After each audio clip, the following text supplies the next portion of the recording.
In chess, visualizing your next 5 moves can mean the difference between victory and defeat. In business, planning your next 5 moves will be the difference between you leading a market or letting the competition pass you by. In this video, you'll discover 5 critical moves from the book Your Next 5 Moves that will position you 5 steps ahead of your rivals and be like a chess grandmaster, creating a path to victory. Move number 1. Know thyself. There are 3 things extremely hard: steal, a diamond, and to know oneself. Benjamin Franklin. At the center of your being, you have the answer. You know who you are, and you know what you want. Lao Tzu. If you take the time to understand what drives you and what you truly want, you will tap into an inexhaustible source of energy that will power you through challenges and allow you to play the game of business long enough to experience success. Therefore, get to know yourself on a deeper level by going to a quiet place and thinking of answers to the following questions until you emerge with a new level of self-knowledge. Question number 1. What accomplishment am I most proud of and why? Maybe it's earning a master's degree while managing a full-time job and family commitments, or mentoring a colleague and seeing them grow into a confident, successful professional, or committing to a daily reading habit that helped you finish 30 books in a year. Once you've identified a few things you're proud of, look for a common theme. It could be facing a fear, taking on more responsibility than you thought you could handle, bouncing back from a failure, or achieving success with a team. Use your insights to set new goals that align with your most common theme. Question number 2. Who must I become to stop envying others? Comparing ourselves to friends, colleagues, and people online who are achieving more is a massive distraction. It's possible to craft a vision for yourself that's so compelling, so uniquely suited to who you are and what you want, that you effectively put the blinders on and stop comparing yourself to other people. As author Patrick Bet-David puts it, if you feel envy, it's a sign you're either lying to yourself about what you truly want, or you lack the discipline to achieve it. In the book Your Next 5 Moves, Patrick Bet-David writes about his friend Sean, who was a chronic quitter. Sean went from job to job because he constantly compared himself to ambitious entrepreneurs who were making millions and felt he was never able to catch up with them. But then Bet-David asked him a simple but profound question. What kind of life do you really want? After some soul-searching, Sean realized that he didn't actually want the fast-paced life of an entrepreneur. What he truly wanted was to be a respectable salesperson in his company, earning $150,000 a year and being at home with his family each evening and coaching his son's Little League baseball team. By getting clear on a vision for his life that he actually wanted, he could let go of false comparisons and find true happiness.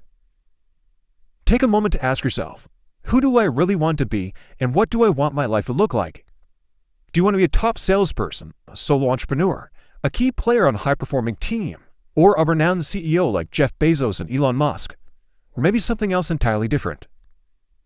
What skills do you want to master? Who do you want to spend most of your time with, both personally and professionally? And what do you want a typical day to look like? Once you've crafted your vision, you need to test it by imagining challenges and checking for envy. First, how much discomfort and sacrifice are you willing to endure to bring your vision to life? And 2, if you pursue your vision fully, will you stop envying other people? Move number 2. Embrace problems. In business, your job is simple. Solve problems. The faster and more effectively you can do this, the greater your advantage. The best problem solvers handle crises quickly and prevent them from reoccurring. Here's a 3-step approach that the best problem solvers take. First, they reframe the problem.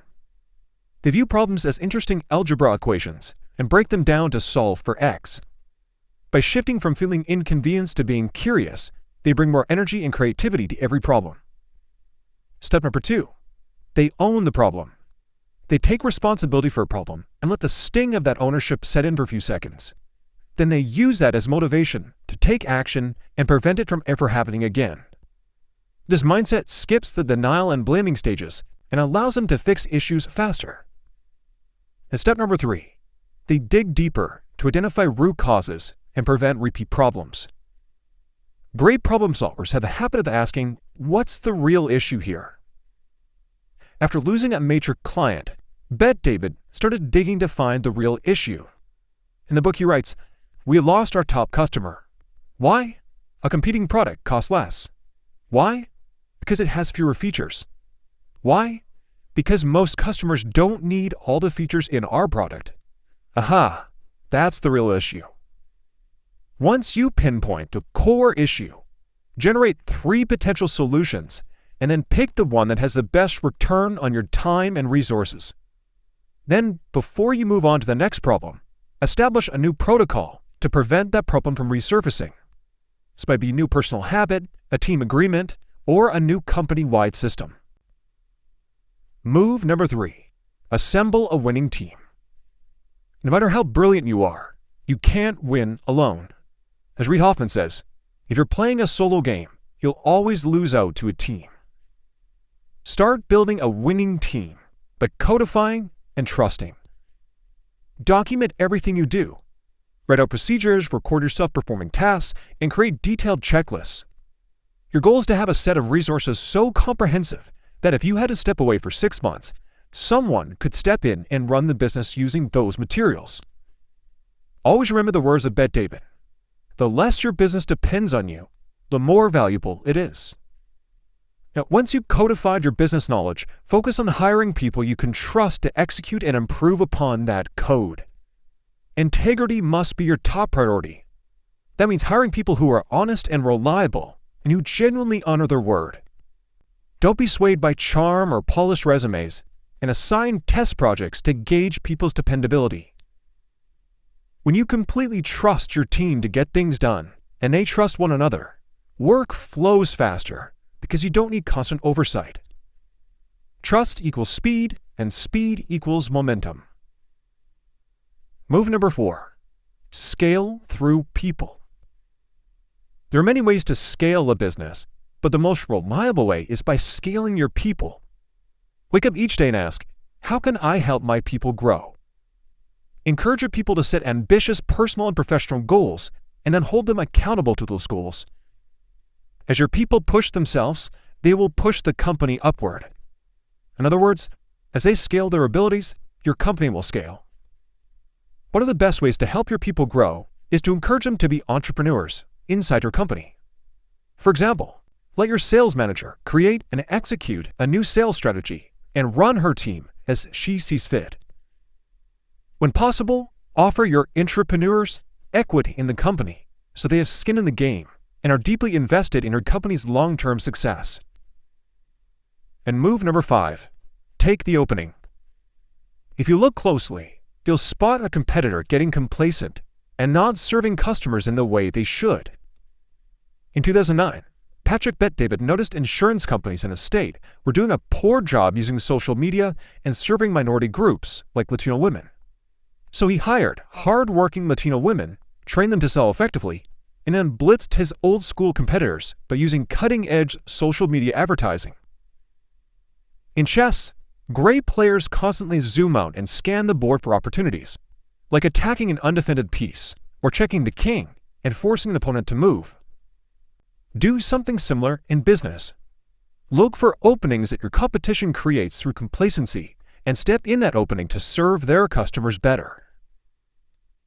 In the end, start making the following 5 moves to gain the upper hand in business. 1. Know what drives you and who you want to be. 2. Embrace problems. 3. Assemble a winning team. 4. Scale your people to scale your business. And 5. Take the openings that your competitors create.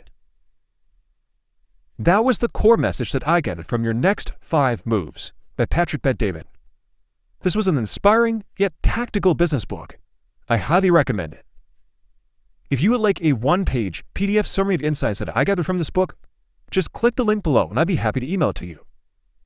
If you already subscribe to the free Productivity Gain email newsletter, this PDF is sitting in your inbox.